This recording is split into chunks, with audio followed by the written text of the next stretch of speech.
एक सुरंग जो किसी ने नोटिस ही नहीं की। एक ही रात में एक बैंक से $160 मिलियन गायब। जिस जगह पर धरती के नीचे 1 साल की तैयारी चल रही थी, एक प्रोफेशनल इंजीनियरिंग प्रोजेक्ट जिसे पुलिस भी समझ नहीं पाई। यह दुनिया की सबसे परफेक्ट सुरंग लूट थी जिसमें चोर कभी पकड़े ही नहीं गए। ब्राजील के फोर्टालेजा शहर में बैंको सेंट्रल एक आम बैंक जैसा ही दिखता था। बैंक के बिल्कुल पीछे एक शांत अंधेरा गली हिस्सा था जिसे कोई नोटिस नहीं करता था। यहीं पर एक परफेक्ट ब्लाइंड स्पॉट था जिसका किसी को अंदाजा नहीं था। यह छोटा सा किराए का घर चोरों का असली अड्डा बनने वाला था।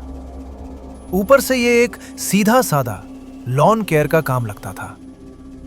एक एक करके कई लोग इस घर में आने लगे। इन्होंने अपने औजार बहुत ध्यान से छुपाकर लाए। इनका एंट्री पॉइंट बैंक के पीछे वाली गली ही होने वाला था। यहीं से सुरंग का सफर शुरू होना था। इस एक कदम के साथ दुनिया की सबसे डेयरिंग सुरंग लूट शुरू हो चुकी थी। सबसे पहले घर के अंदर ही जमीन को तोड़ा गया।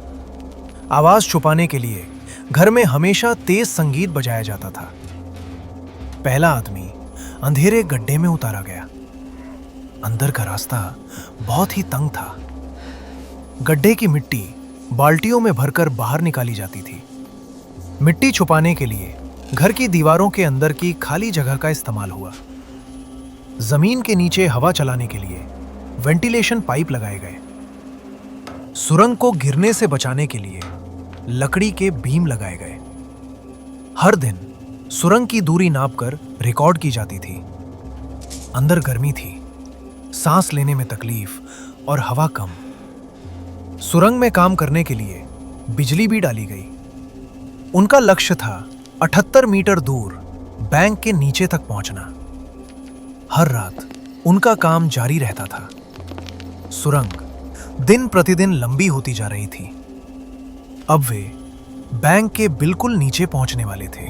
सुरंग के आखिरी मोड़ पर मिट्टी ज्यादा पतली होने लगी थी। कुछ ही इंच के फासले पर बैंक का वॉल्ट था। मजदूरों ने अंतिम दीवार को महसूस किया, एक हल्की ठक ठक, और उन्हें पता चल गया कि दूसरी तरफ खोखलापन है। अब सिर्फ सही वक्त का इंतजार था। रात के सबसे शांत घंटे में तोड़फोड़ शुरू हुई। धीमे, बहुत ही धीमे, वॉल्ट की नींव टूटने लगी। किसी भी आवाज का मतलब था पूरी लूट का खत्म होना। और फिर आखिरी ब्लॉक गिरा। सामने था बैंक का वॉल्ट, पूरी तरह खुला हुआ। उन्होंने बॉक्स दर बॉक्स नकदी निकालना शुरू किया। यह काम कई घंटों तक चला। नकदी इतनी थी कि बैग भरते ही जाते थे। हर बैग को सुरंग के रास्ते बाहर भेजा गया। ऊपर वाले कमरे में बैग पंक्तियों में जमा होते गए। किसी भी पुलिस गश्त ने कुछ नोटिस नहीं किया। चोर पूरी तरह शांत, पूरी तरह अनुशासित थे। न कोई तोड़फोड़, न कोई जल्दबाजी, न कोई गलती। सारी नकदी बहुत सफाई से निकाली गई। ये एक पूर्ण रूप से संगठित लूट थी।